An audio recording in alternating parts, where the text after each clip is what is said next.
Hello, my name is Regina Romandetti, and for this week's video assignment, I'm going to make the case that the concept of Western civilization is still relevant today because it helps us understand the historical foundations of the society that we live in. One of the ideas that I found most interesting comes from Lawrence Berken's article, What is Western Civilization? In this article, he goes on to explain how historians define Western civilization in different ways over time. He discusses how historian R.R. Palmer viewed the Western world as beginning with the ancient Greeks and centered around the Mediterranean. As the Roman Empire expanded, these ideas spread across Europe.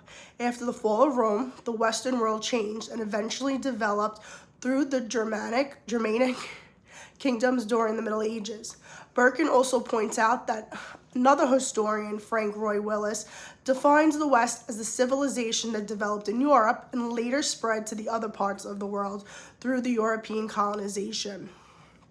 In our readings this week, another perspective that I found quite interesting comes from Bradley Barzer's article, and the article is What exactly is in the West? What exactly is the West? And Breiser argues that the West is not simply a place on a map, but a civilization built upon shared intellectual and religious traditions. He explains that Western civilization grew from the ideas of ancient Greece, the Roman world, and Christianity, creating a tradition that values the dignity of every human person and continues to influence modern society. Although the historians debate exactly how to define the West, its impact on government, education, law, and individual rights is still pretty evident today. Also another article was found, Robert Royal's article, who put the West and Western civilization to be helpful in understanding why this topic still matters today. And in this article, Royal argues that Western civilization cannot be understood by looking at only one period of history or one culture. Instead, Royal goes on to say that it developed over centuries through the influence of Greek philosophy, Roman law, Christianity, the Renaissance, and the Enlightenment period.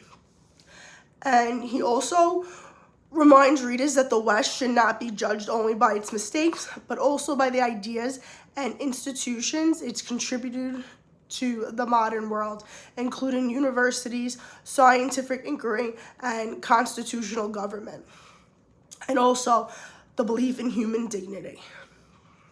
According to Royal, studying Western civilization allows us to understand both its successes and its failures, giving us more of a balanced view of history rather than reducing it to the simple stereotypes that it has.